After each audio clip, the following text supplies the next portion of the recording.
The Little Prince, Chapter 5.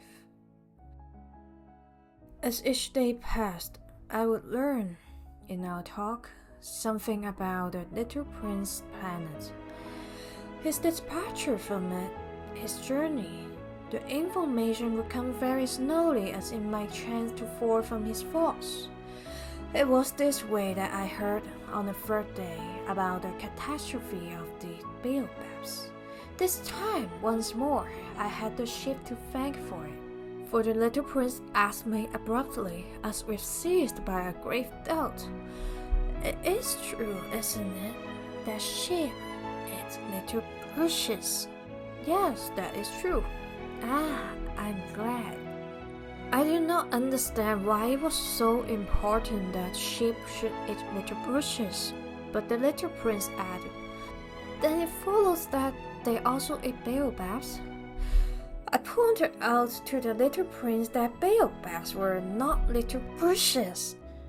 On the contrary, trees as big as castles, and that even if he took a whole herd of elephants away from him, the herd would not eat up one single baobabs.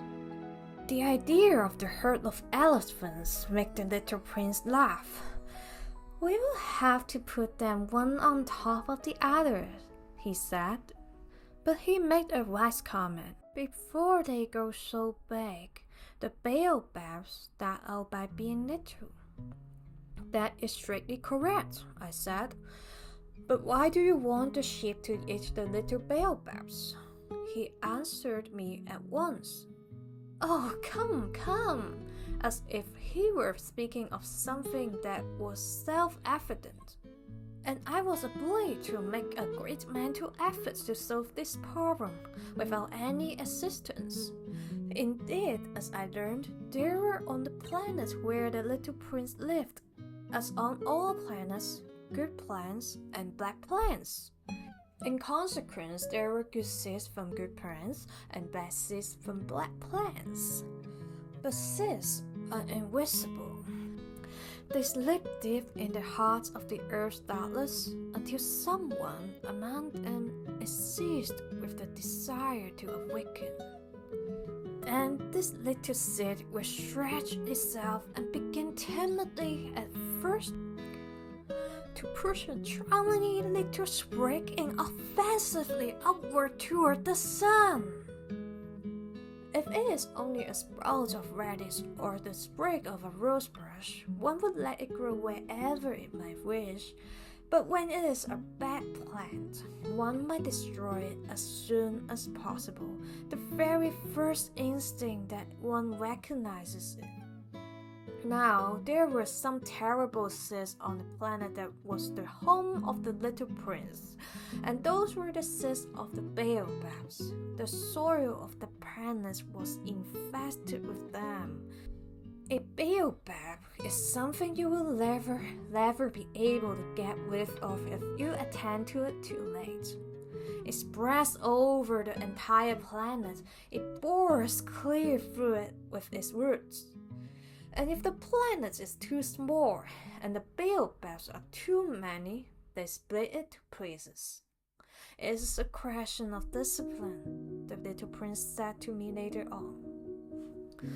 "When you have finished your own toilet in the morning, then it is time to attend to the toilet of your planet, just so, with the greatest care.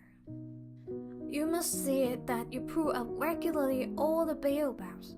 At the very first moment, when they can be distinguished from the rose bushes which they resemble so closely in their earliest youth. It is very tedious work," the little prince added, "but very easy." And one day he said to me, "You ought to make a beautiful drawing so that the children where you live can see exactly how all this is. That would be very useful to them if they were to travel someday. Sometimes," he added, "there is no harm in putting off some work until another day. But when it is matter of baobabs, that always means a catastrophe. I knew a planet that was inhabited by a lazy man. He neglected 3 little bushes. So, as the little prince described it to me, I have made a drawing of that planet.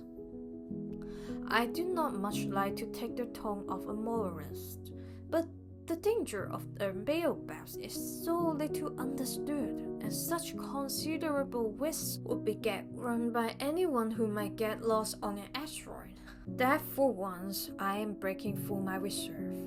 Children, I say plainly, watch out for the baobabs. My friend and myself have been studying this danger for a long time without ever knowing it. And so it is for them that I have worked so hard over this drawing. The lesson which I pass on by this means is worth all the trouble it has cost me. Perhaps you will ask me, why are there no other drawing in this book as magnificent and impressive as this drawing of the baobabs? The reply is simple. I have tried. But with the others, I have not been successful. When I make the drawings of the baobabs, I was carried beyond myself by this inspiring force of urgent necessity.